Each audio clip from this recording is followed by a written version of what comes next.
Coming up on tonight's UAP News Show. Jake Barber's team says they're ready for contact, but at what cost? Hidden in plain sight. The UAP cover-up we were not meant to see. The JFK-UFO connection. Will government secrets finally get exposed?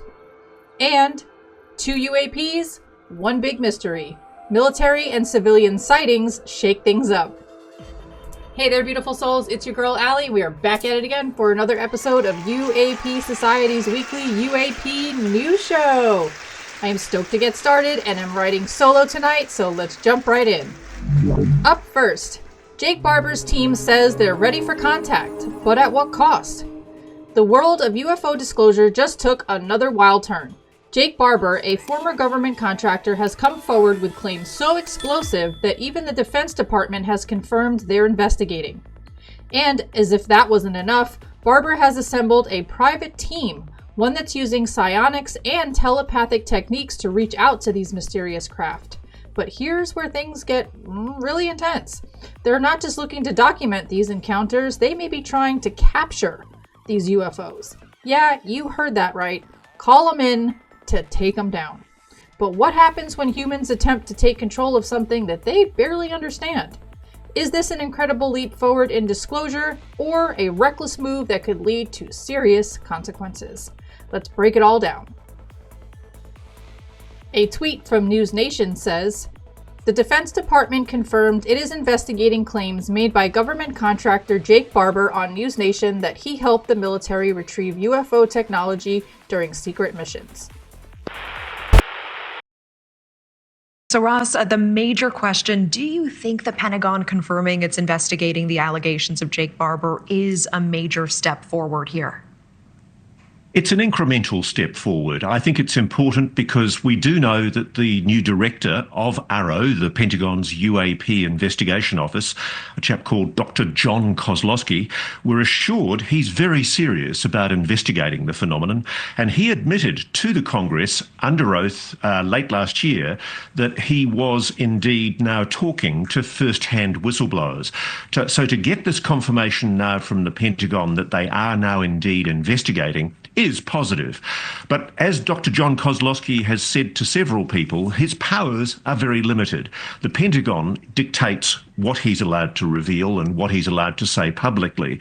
And there isn't a very proud history, I'm afraid, of the Pentagon wanting to be very forthcoming about what we do believe is a covert UAP retrieval and reverse engineering program.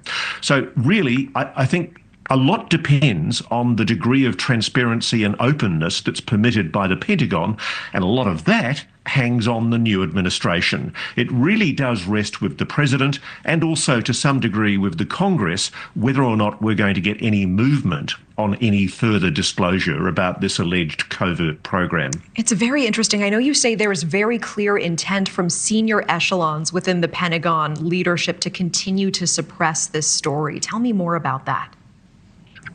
Look, there's been for decades, I believe, a covert program where the United States, I do believe, has hid its recovery, its retrieval of non-human technology. I know a lot of people will roll their eyes and scoff at such a notion, but the evidence is now getting pretty overwhelming that this is real. There have been noises from very senior people in this new administration, including the new DNI, Director of National Intelligence, Tulsi Gabbard, the head of the CIA, John Ratcliffe, and also the head of the FBI, Nash Patel. These people have all indicated their willingness to investigate the UAP issue. What's interesting, though, is that the Pentagon recently came back with an answer to the White House on the drone incursions that you and I have spent a lot of time talking about, and they tried to explain them away as FAA, Federal Aviation Administration, authorized drones, that this was somehow some kind of authorized drone program. That's completely in contradiction to what the FAA said under oath to the Congress in December. So we're getting mixed messages from this new administration. information, and I'm not confident that we're going to see any degree of transparency. A lot rests, for example, on whether Anna Paulina Luna, the congresswoman who's launched this new transparency committee, is going to be allowed to ask the tough questions in a public hearing, and whether the new president, President Trump, is indeed serious with his promise to get to the bottom of the UAP mystery. So far, I'm a little bit sceptical, but we'll wait and see. Okay, yeah, wait and see for sure. I want to return to some of your thoughts on some of the government operations that Barber was a part of. Here he is speaking about his work on what he calls the range. Let's listen. A lot of the work we did was on what I call the range, where the U.S. government and its private partners use to test all kinds of things, weapon systems and resilience to weapon systems of certain craft. And so you see a lot of exciting things. Ross, in your experience rigorously covering so many UAP-related stories now, how does Barber's account compare to other whistleblower testimonies? It totally correlates. I mean, Natasha, the reason I'm so sure about Barber telling the truth is because I was referred to Mr. Barber by people inside the legacy program, scientists who are frustrated that they think the public should have a right to know this information, that they say there's no good reason for the continued secrecy. And one of the problems with the military and the intelligence community is often they maintain secrecy for, frankly, no good reason. I do think that we're on the edge of a possible disclosure if this new government decides to be candid. And I think there's really no good reason why the continued secrecy should continue in the way it has. The government does have the opportunity to finally, once and for all, admit that we are not alone, that there is indeed an advanced intelligence of a non-human nature engaging with this planet. But whether the Pentagon wants to admit that or not, there is a certain inevitability because Jake Barber and his team at Skywatcher are now trying to replicate what they did on the range privately with the backing of private equity. And it's clear that Jake Barber and his Skywatcher team have been busy from this tweet that says, Episode 2 of Skywatcher is being edited right now. We have had a very fruitful month in the field. But before we jump the gun and celebrate the fruitful harvest too early, let's take a listen to some words of caution from Danny Sheehan in this next clip from That UFO podcast. And so that these activities of the United States military deploying nuclear weapon systems has been the subject of very real surveillance on the part of the UFOs. And that's why Lou and others had come up with this idea of trying to bait the term that the burglar is using here, to bait their coming in to do the surveillance and then trying to trap them. And to knock down their UFO with this new electronic pulse weapon that they've been using to actually knock down UFOs. That's true and extraordinarily unfortunate. I mean, that's engaging in warfare, basically, against these craft because they view them as a threat to the national security because they're doing the surveillance of our nuclear capabilities. But the bottom line is that I am completely opposed to doing that, and it backs us up into the question relating to Jake Barber. You know, remember that Jake Barber is now saying that, and everybody's extraordinarily excited about this whole thing, that Jake Barber is in a private capacity has assembled a team of people that he is going to be engaging psionics, of reaching out telepathically to try to draw in some of these craft. But they're talking about apparently capturing them, not just videoing them, and not just showing, oh, here they are, they're coming and approaching. But I'm deeply concerned, so is the New Paradigm Institute, about potentially utilizing the capacity of psionics in mental telepathy to attract these craft, and then engaging in some sort of aggressive, hostile action toward them. Now, this is especially dangerous if it's being done by our U.S. military, but it's also dangerous if it's being done by some private aerospace corporation, for whom he's working, and his task force are employed by. That there's even though there's an independent outside funder, that's funding their team's operations. They've been engaged in this activity. People haven't really grokked this. His activity of recovering this egg and these other things is inside some range. It's a privately owned area where there's a private aerospace corporation, Grumman, actually, aerospace corporation that he was employed by, and to have the commercial for private profit corporations engaged in trying to capture their own craft, the UFO craft, is just slightly less ominous an activity than our United States military taking them down and trying to reverse engineer them. Neither one of these two motives, in our opinion, is appropriate.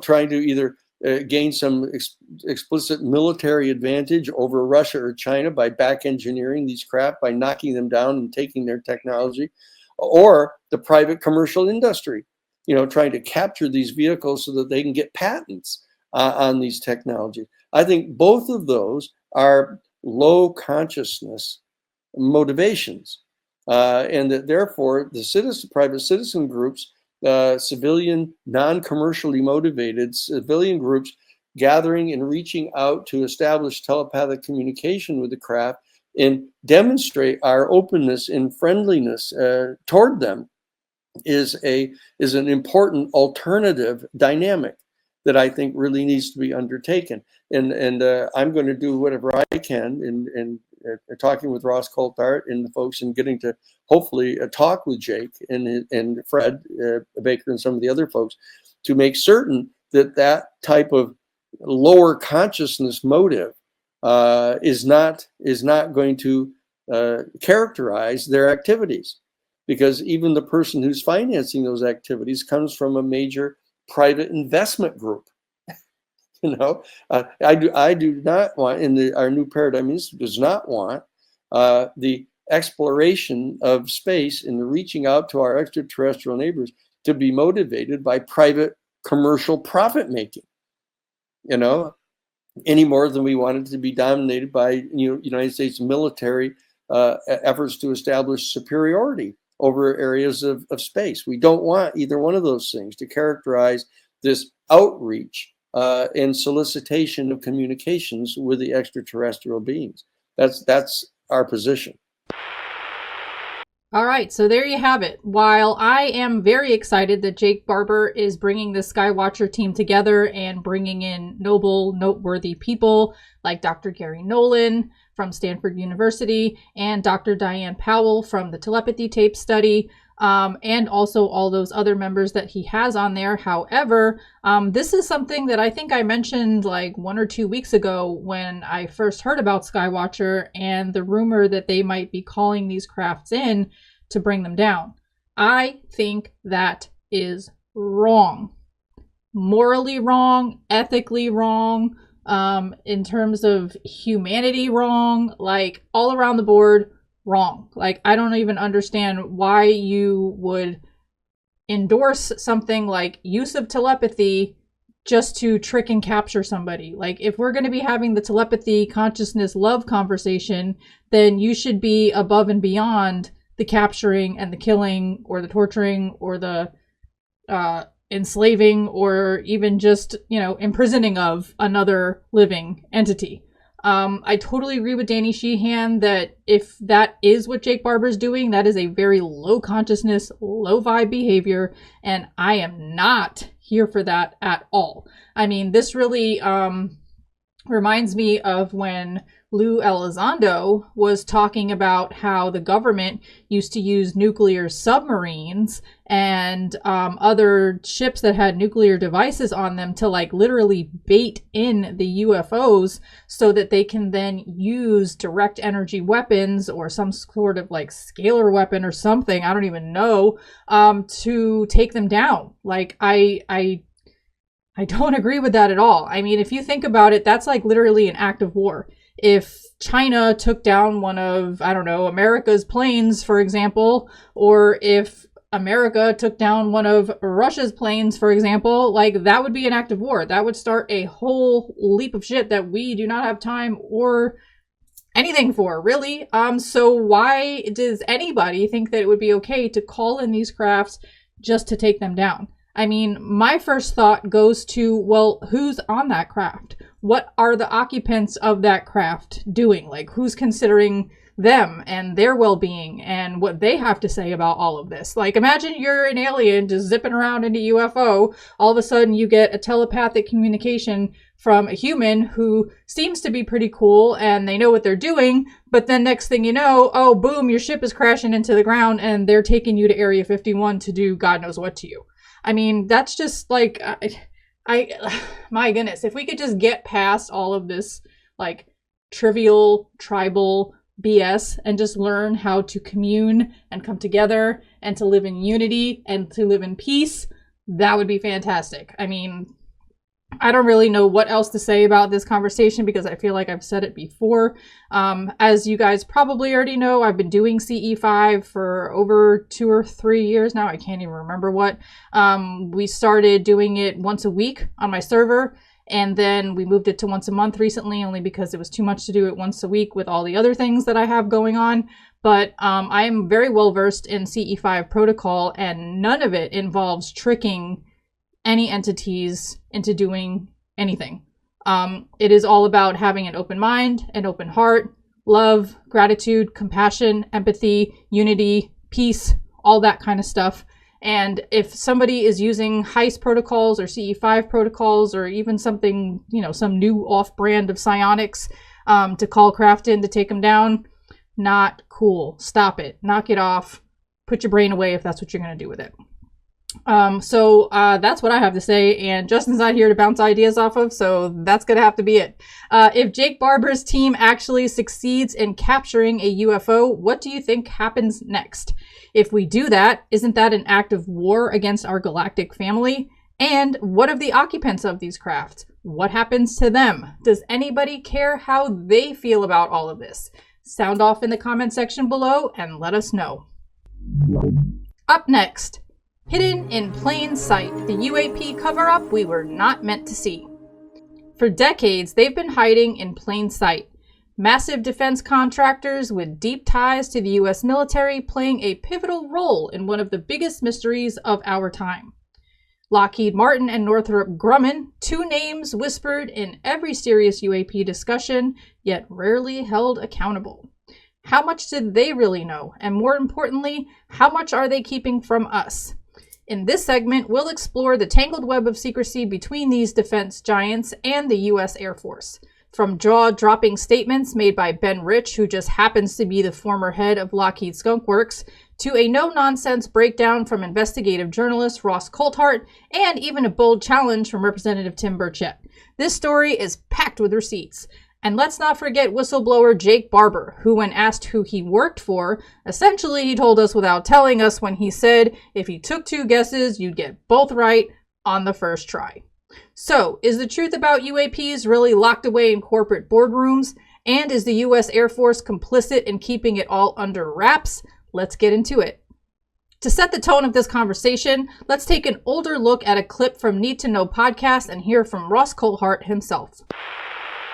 About how they approached, for example, the bosses of certain named companies that were allegedly experimenting on alien technology, because they did have witnesses who went to them, who told them that there were companies, let's say who they are, Northrop Grumman and Lockheed Martin in particular, who've been working on non-human technology.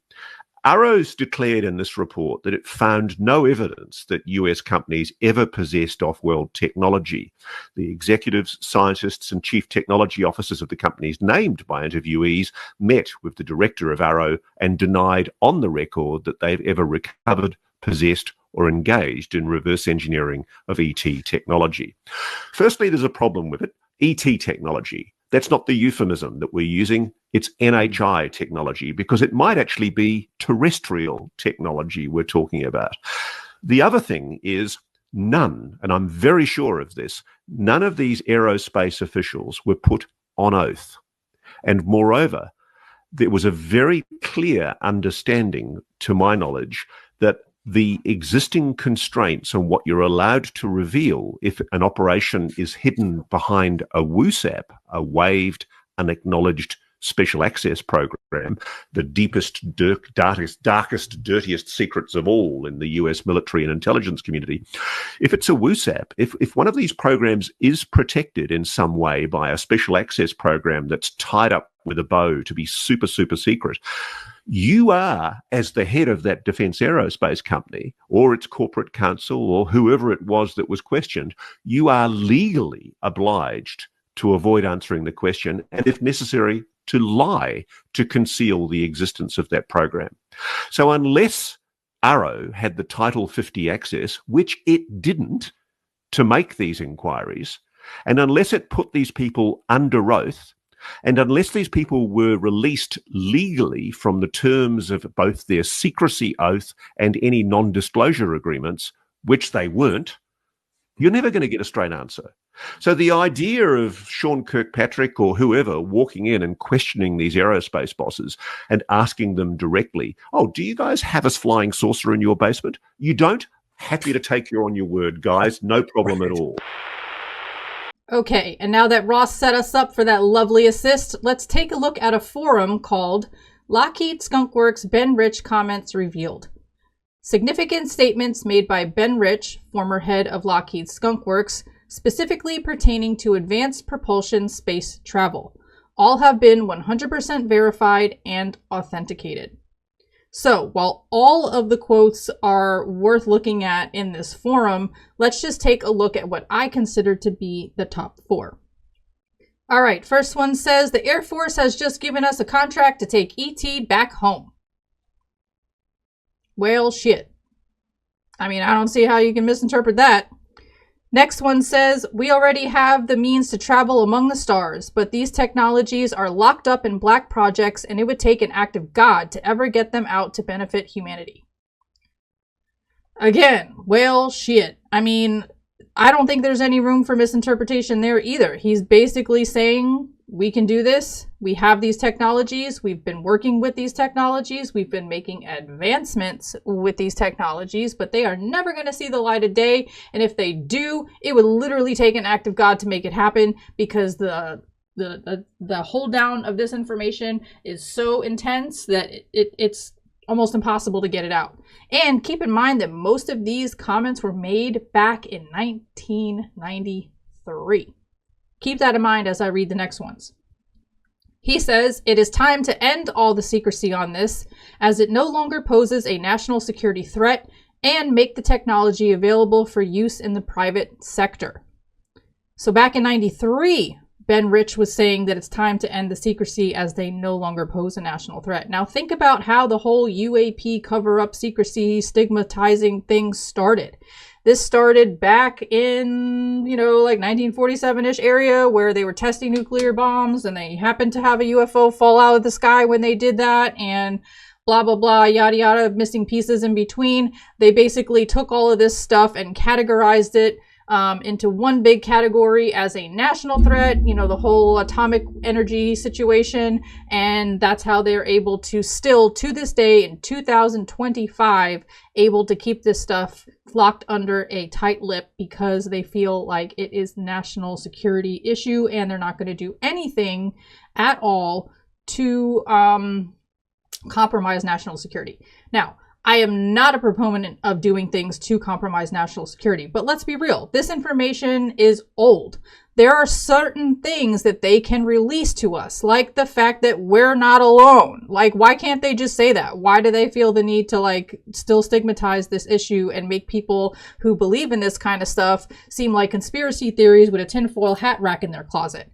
I mean, it's just literally absurd. It's literally absurd. All right, let's keep it moving. The last quote says, Jim, we have things out in the desert that are 50 years beyond what you could possibly comprehend. If you have seen it on Star Wars or Star Trek, we've been there, done that, or decided it was not worth the effort. Again, this was said back in 1993. Keep that in mind. So, what do you think he knows that we don't know? And just in case you're still not convinced that Lockheed Martin and Northrop Grumman are hiding UAP crash retrieval and reverse engineering programs, this next clip from American Alchemy might just help clarify. Oh, there are some badass drivers. I don't know. The most insane multi-hyphenate ever. But at this point, having all these different potential covers is what's actually serving you in what you're doing, because you could be a flight instructor at this company, or you could be just like directing operations for some transportation. Can you say anything about the companies that you worked for in the context of these UFO crash retrievals? Look, man, if you took 2 guesses, you'd get both of them right on the first try. There you go. Okay. I mean, there you have it, guys. He said if you take 2 guesses, you probably get both of them right. So, top 2 guesses, Northrop Grumman, Lockheed Martin. Throw Boeing and Raytheon in there, but he said 2, so we'll just go with those 2. With the perspective of Jake Barber having worked for Northrop Grumman, confirmed by Danny Sheehan from that first story and from that clip from Jesse Michaels, American Alchemy, that we just watched, let's take a little trip down memory lane, shall we, and look at some older articles published by none other than Northrop Grumman with interesting titles that may allude to them knowing way more than they lead onto, like, are telekinetic powers the next step in human evolution? What is the difference between psychokinesis and telekinesis? Hiding in plain sight, the argument for invisible aliens. And are psychic abilities real? Exploring the science of superpowers. Still not convinced that they're playing in our faces? Let's keep going. A tweet from George Knapp says, subtle. And if you can't tell, this is showing a Northrop Grumman billboard with something that just happens to look like a pretty obvious UFO. And then there's this throwback tweet from Lockheed Martin themselves, again, playing in our faces, saying that these things don't exist, yet they have all these articles and machines and quotes and whatever, let's just keep going. And to close out the story, in this next clip from the Stephen Gardner YouTube channel, Representative Tim Burchett of Tennessee addresses concerns about the potential infiltration of the United States by UAPs and questions the government's transparency. Release the files, dadgummit! Imagine what that would do to this country, this world, if we were not fighting in these endless wars over in the Middle East, that we could heat poor people's homes in the winter and cool them in the summer. The Pentagon would go out of business, and those war pimps over there would have to find another job. And that's exactly what they need to do. We need to quit with these endless wars. All that does is get our young people killed and get these fat cats fatter. And that's why they're after me. They don't like me calling them out for what they're doing. And like I said, it's not about little green men or flying saucers. It's about disclosure. Since 1947, they said they don't exist, but dadgummit, they're spending millions of dollars to find out. I mean, even NASA now, in their stuff, it talks about a robust research. What does robust mean? It means more years than my tax dollars. And why are 4 different agencies studying the same dadgum thing? Well, it's because they're studying them in somebody's district, and they want the money for their district.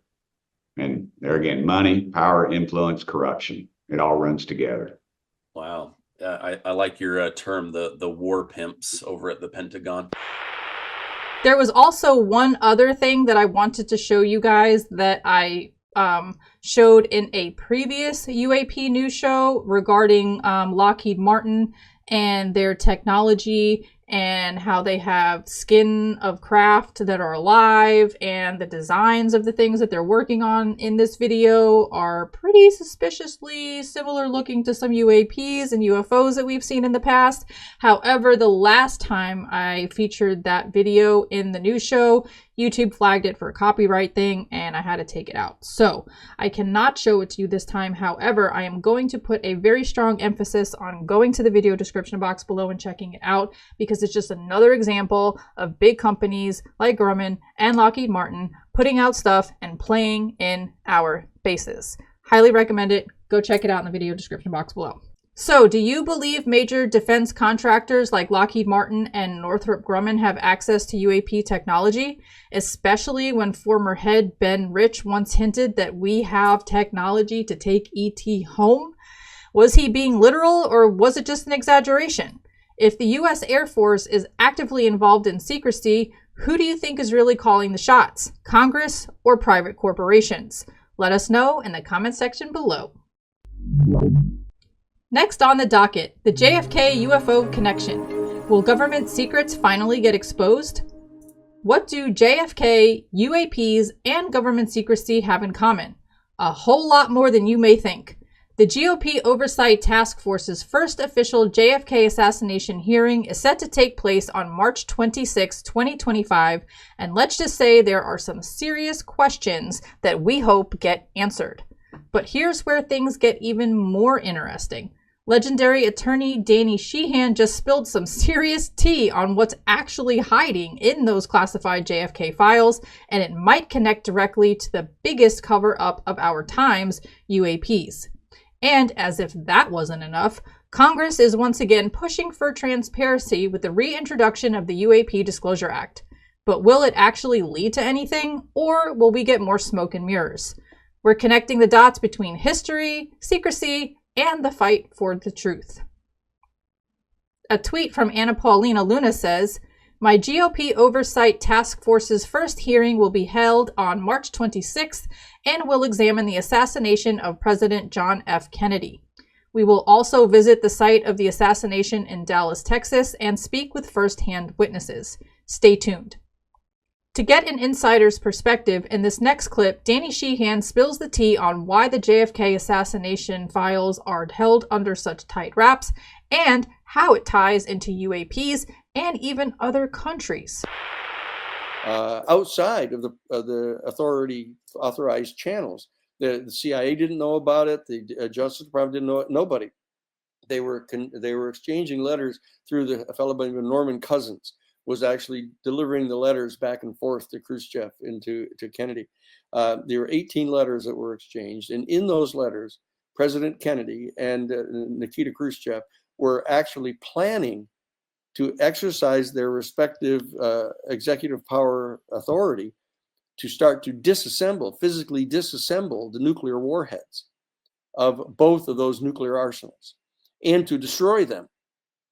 Not to just set them aside so they could be put back on missiles, at a moment's notice, but to destroy them. They were actually engaged in that process.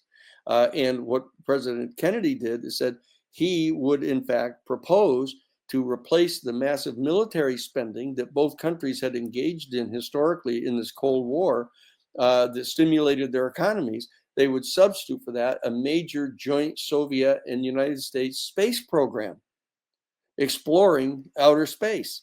And in that context, Kennedy on June 5th of 1963 reached out and demanded to have full access to all of the UFO and ET information that was available inside our national security state.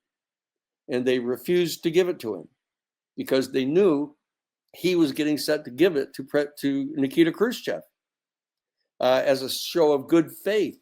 They were so desperately devoted to trying to get to disassemble the nuclear warheads and destroy them that he had to convince Nikita Khrushchev that he was in good faith about a genuinely united space exploration program with the Soviet Union and the United States, and that this would help to dispel the Cold War. Okay, and when they refused to give him that, and they realized that's what led them to discover that he was having these conversations with Nikita Khrushchev through these secret letters. And as soon as they realized what those were, it was the China lobby. It was the group of people that said, we cannot possibly allow the disassembly and destruction of the nuclear warheads of our nuclear arsenal because we need them against China, not against the Soviet Union. And this is something that we had direct conversations with President Gorbachev about. It was that element, the China lobby that wanted to exploit the natural resources of Asia economically and commercially. These are the people that were behind the decision to say that this cannot be allowed. this man has to be eliminated. And that was Alan Dulles. Alan Dulles, not in his capacity as a disgruntled, fired CIA director as a result of the fiasco of the Bay of Pigs, but it was in his capacity as general counsel for Brown Brothers Harriman, the major private investment group that were devoted to shifting their economic target over to Asia.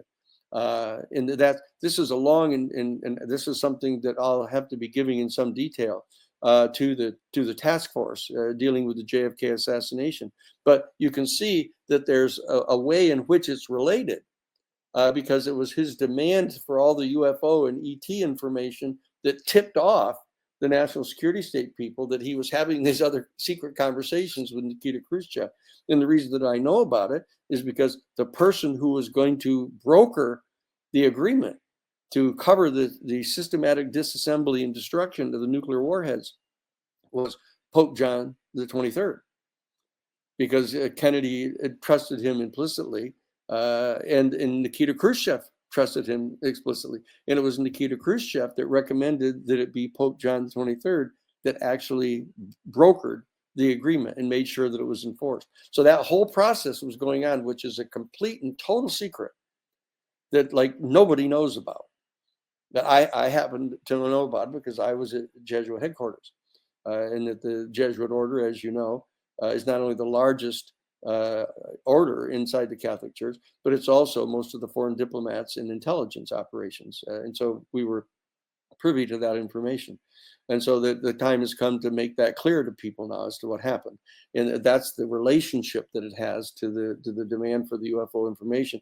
But it wasn't the demand for the UFO information itself that triggered the decision that was made by Alan Dulles to authorize the assassination team to kill the president that had been created back in 1960 to kill Fidel Castro and Raul Castro. And that was done by Richard Nixon, which was the key to the Watergate burglary. That's why when Richard Nixon told Haldeman to go over to the agency and talk to Vernon Walters and to Dick Helms and to tell them to get the hell out of this investigation right now, he was talking about the assassination of President Kennedy. And so this will all come out. This will all come out. This is an extraordinarily important task force for disclosure. If something is getting ready to happen, like you can tell, all of the people, Lou Elizondo and Colonel Nell and Chris Mellon and all the people, I keep on telling people, we've got to solve this problem quickly. We've got to get information out. There's something getting ready to happen. With this new administration, and excuse my ignorance, should that not be really easy for the new president and the folks he has put in charge of all these different organizations and positions to secure that?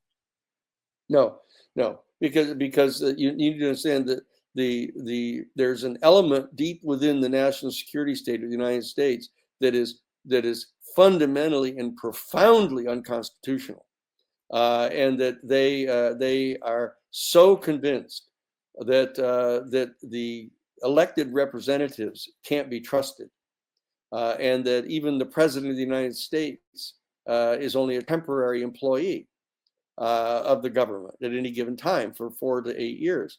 And that they cannot be trusted, and they will not tell them.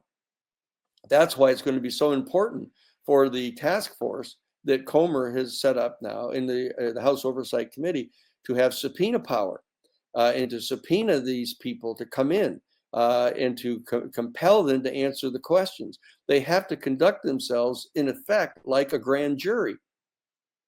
And they've got to subpoena the people, demand the documents under subpoena, duce tecum, they call it, to bring them in and engage in a confrontational undertaking against the deep state. Because until this group that is in charge of the UFO and ET secrets are dug out and exposed, President Trump is not going to be able to deal with the deep state. These people are the core of the deep state. and they reach into all kinds of other areas. But this is the core of the deep state. This is the most profound, deep secret that is held by the people that are operational in the deep state. And they will not voluntarily tell the president, and they will not voluntarily tell the Congress. They're going to have to be compelled to do that. And that's why I've been asked to draft the complaint under the Federal Criminal Racketeering Act, the federal criminal complaint against these people. And I'm in communication with high-level people inside the Justice Department and inside the FBI who are perfectly prepared to go forward with criminally prosecuting these people. That will put the fear of God in them. That's coming to get them if they're going to continue to. And up to this point in time, they haven't been threatened with that. They know they can get away with anything they want, and that nobody's going to do anything to them. So that we have to do that, and we have to invoke the entire power of the United States government and our criminal prosecutorial authority to dig these people out and to get this information from them and get it into the hands of the responsible people in Congress who have the adequate security clearances and can be adequately trusted to exercise authority on behalf of our people concerning this information. That's the key to this interview. That's the key to this interview. So, I mean, it's actually conceivable that all time will be measured.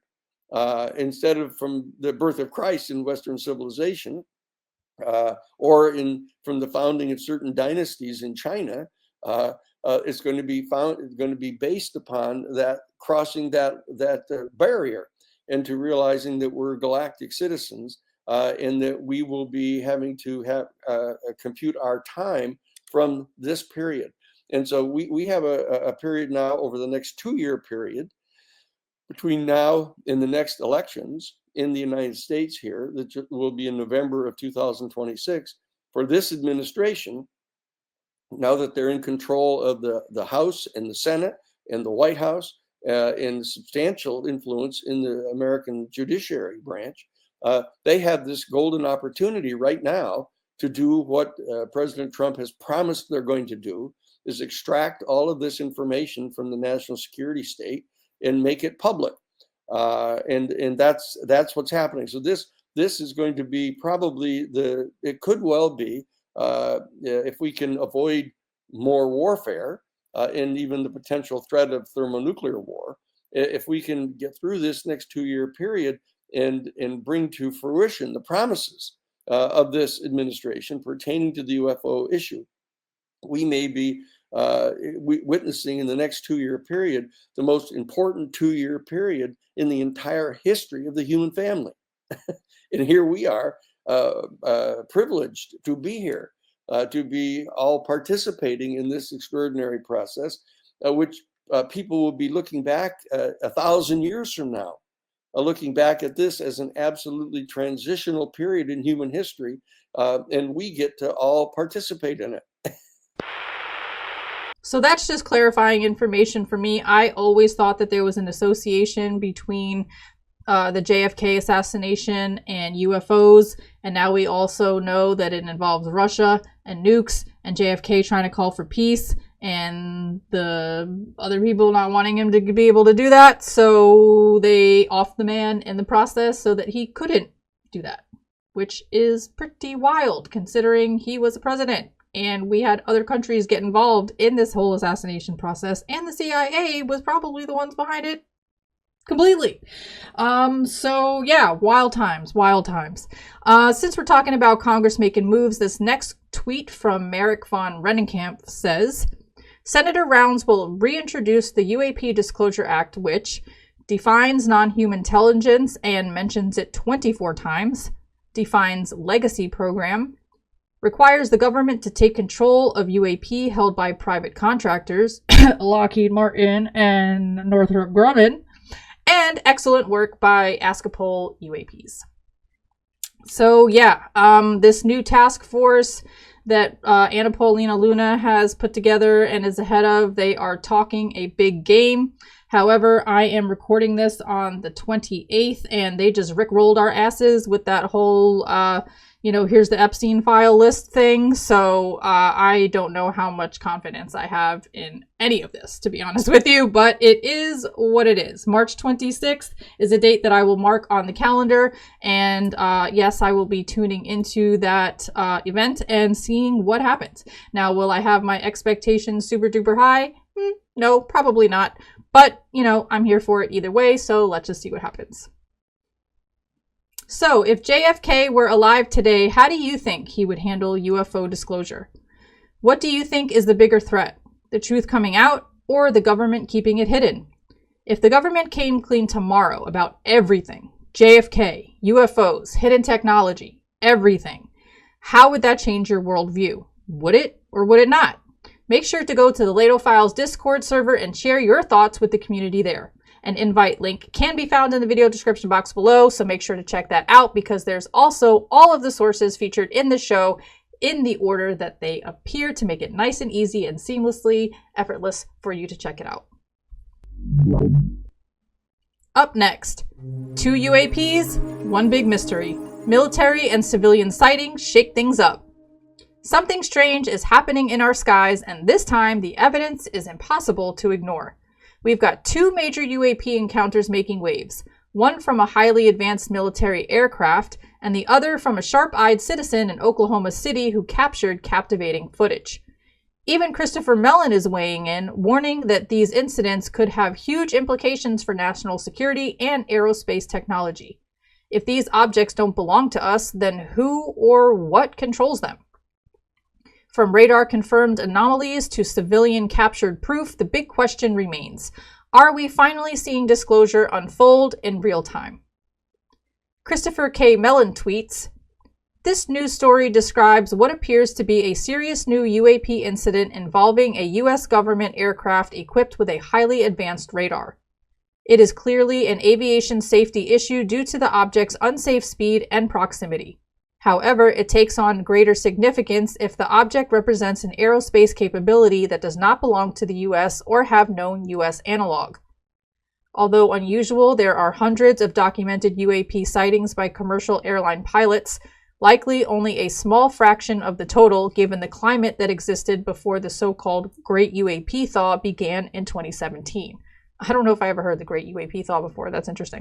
A decade ago, it would have been almost inconceivable for a DHS pilot to publicly report a UAP encounter. This story, therefore, also reflects how much times have changed for the better regarding UAP transparency. With greater openness, we can hope for improved aviation safety as well as a deeper understandings of the mysterious objects that have been reported by so many credible military and civilian pilots dating back to World War II. What seems most remarkable about this case is the radar data. Hopefully, the All-Domain Anomaly Resolution Office, also known as AARO, will conduct a thorough analysis for the benefit of all concerned. Now, I don't know how confident I am in AARO. Probably not much at all, given the history with Dr. Sean Kirkpatrick Pants. But, hey, we try to make sure, or try to, keep a positive tone and hope that John T. Kozlowski will do better than Sean Kirkpatrick Pants did. But again, the proof will be in the pudding, and we shall see. All right, to learn more about what he's talking about, let's take a look at this next clip from News Nation. What you're about to hear is the voices of the pilot and air traffic controllers, and it's set to computer animation. Take a look. LA Center, Troy 2-1. Troy 2-1, go ahead. It's not weird, but I just had something pass underneath my wing, maybe like a football-sized object right underneath our wing. Troy 2-1, Roger. Do you think it was a drone, or? I have no idea. I got my sensor operator looking for it on the camera right now. We'll see if we can find it. But it's like a dark gray cylindrical object, and it was probably the size of a football, and it passed maybe 10 feet under our right wing.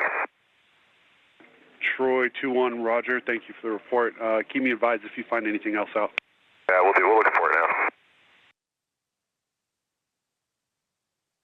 And so, correction. LA Center, Troy 2-1. We got something on air-to-air radar. We're trying to get visual on it. Troy 2-1, Roger.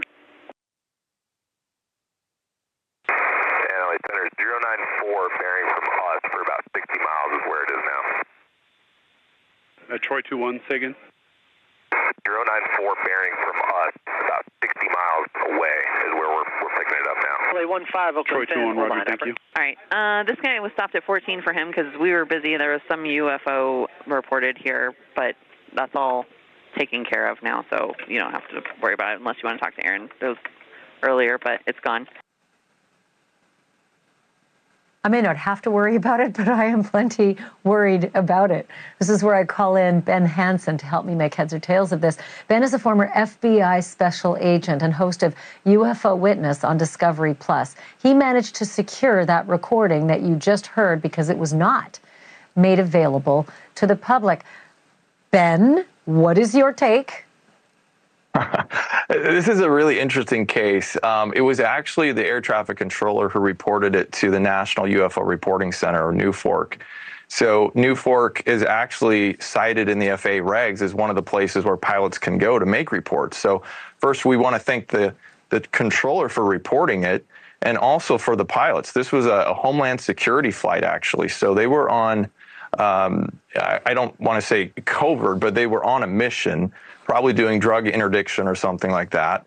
And they're flying along and they see this thing. So very experienced pilots. Now, this particular aircraft, too, is a Beechcraft 350C, which they've converted to include a very sensitive and complex radar array. So you see that dome on the top of it. It's actually there to track, drug traffickers and things like that. So when they call this thing in, this is about 2:30 in the afternoon. It's September 17th of last year. It's broad daylight. They got a good look at this thing, cylindrical, dark object that passes underneath their wings so close. So, I mean, obviously you can see there's big problems with that happening in controlled airspace like they were, and they weren't notified of any air traffic that was supposed to be in the area. I'm also sort of gobsmacked by 20,000 feet because I don't think that ground-controlled, unmanned flights can operate at that altitude. Call me crazy. I think at one point they asked if it was a drone. What's the word on the possibility of some kind of a drone activity? So it could be. It'd be very rare, but hobby drones can go up that high. Obviously, military can as well. This occurred near what we call military operations area, but it was not in that airspace. So anyone who was flying something to test a commercial type of drone or something would have had to call in. Now, the other thing that's very interesting about this is you hear them call out what they believe they're tracking this object about 60 miles away because they've got their own airborne radar. And the pilot calls back to air traffic control, says, we think we have it. Now, debatable whether their radar array could see something this small at 60 miles. But if true, within the 2 minutes when they called back, that would place this object going about Mach 2, okay, from them to gain that much distance in that amount of time. So that would absolutely, in my opinion, eliminate any prosaic explanation of a drone or anything of that nature. And as if that wasn't enough, an Oklahoma City man witnessed an unusual sighting in the sky that lasted for hours. More questions and answers remain about what the object actually was. Luckily, he not only got it on camera, but he also sent his own personal drone up after it to see what the heck was going on. And the anomalies that occurred are giving me Skinwalker Ranch vibes that I definitely think are worth watching. Let's take a look. I don't hear anything and something's moving in erratic ways. It's in the shape of a jelly bean, but the interior was like plasma. It was just going like this, Chris Frederick has been a teacher for over 2 decades, and he currently works for a metro area school district. He showed us this video from January 25th. He's in his driveway off Northwest 21st in the Gatewood district. He said it all started that night when his wife wanted to go to Brahms, so they walked out to their car. But after a few minutes, neighbors were calling each other. He started calling neighbors, and before long, we were all standing out in the street and had our phones out. Chris has been a drone pilot for about 10 years. He started working with them when he and his wife were realtors in Ardmore several years ago. He fired it up and attempted to fly his drone to get a better look at the object. The sky at night, you have to have aviation lights, or it's not legal. But strange things started happening.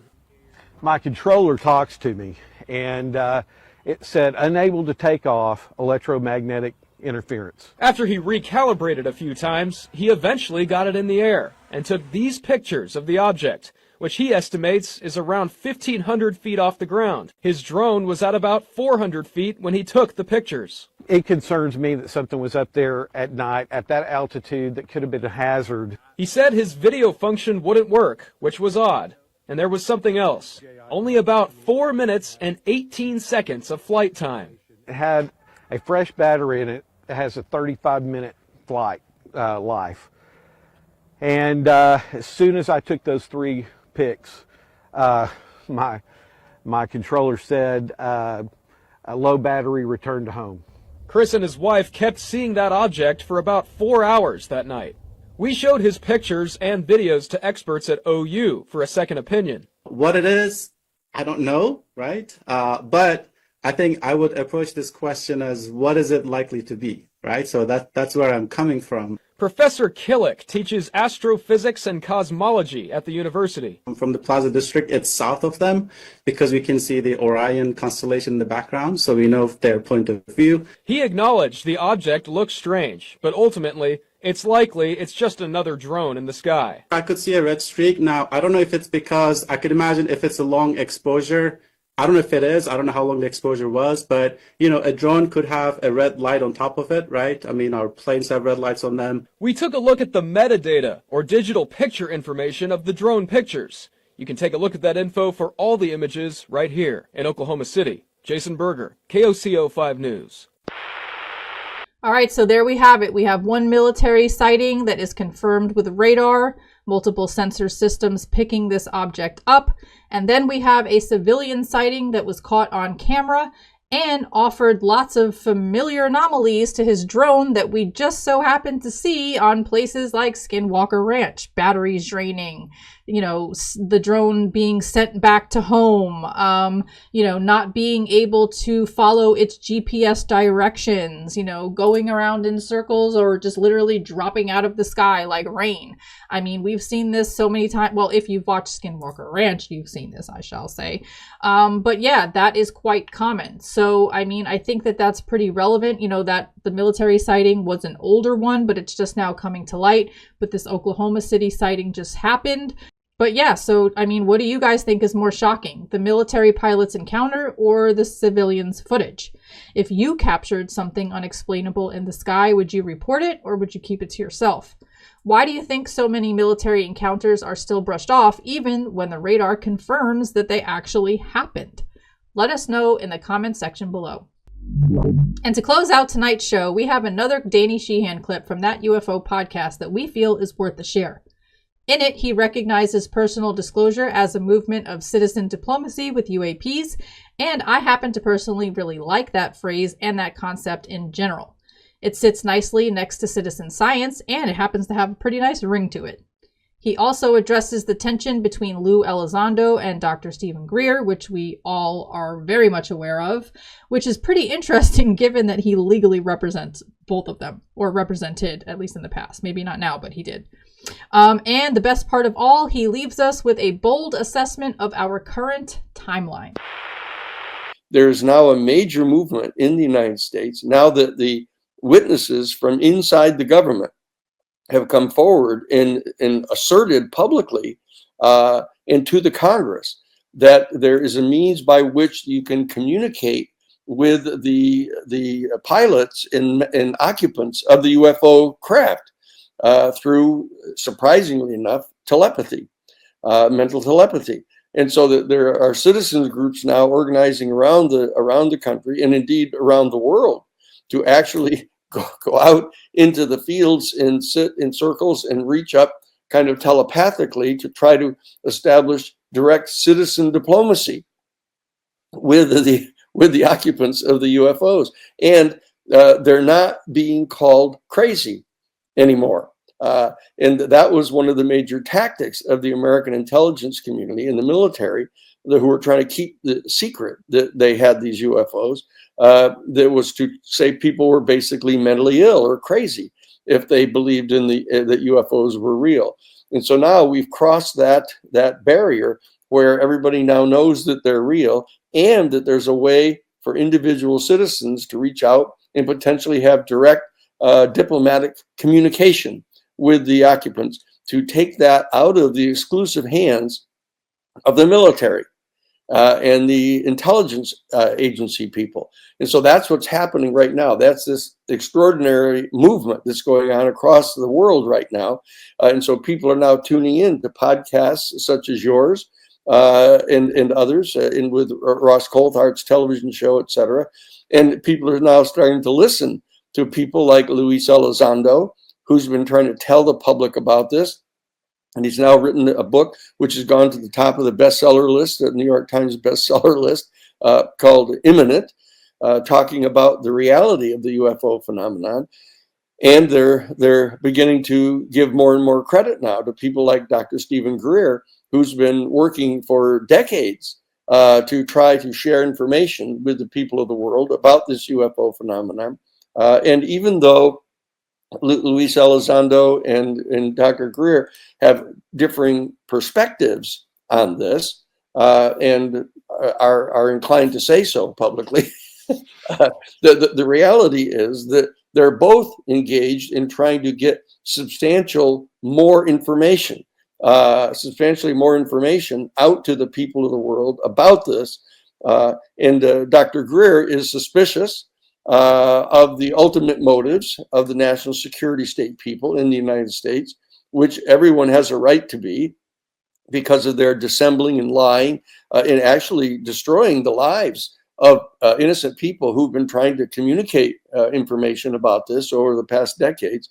And on the other hand, Luis Elizondo is extraordinarily concerned about the UFO phenomenon potentially being a national security threat, which from his perspective, he believes to be true.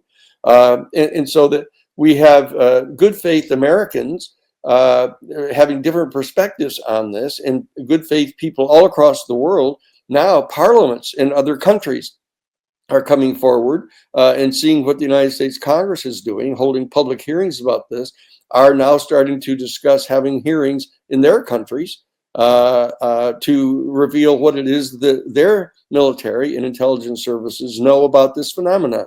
So this is an extraordinarily exciting time and a pivotal time in all of human history.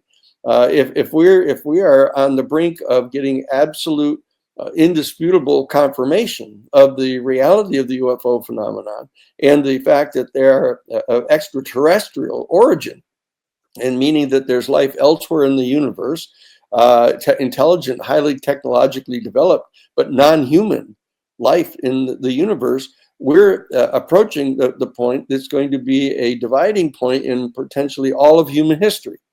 There's the before we knew that we were part of a galactic civilization, and after. So, I mean, it's actually conceivable that all time will be measured. Instead of from the birth of Christ in Western civilization, or from the founding of certain dynasties in China, it's going to be based upon that crossing that barrier, and to realizing that we're galactic citizens, and that we will be having to compute our time from this period.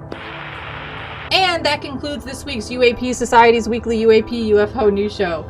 Thank you so much for hanging out with us, or just me tonight. And while you're here, please do me a favor and smash that like button. Click subscribe, ring our little notification bell, drop a lovely comment down below, and share this video with your family and friends to help us spread the good word. Let's raise the collective consciousness together in unity. All right, guys, much love, peace, and namaste.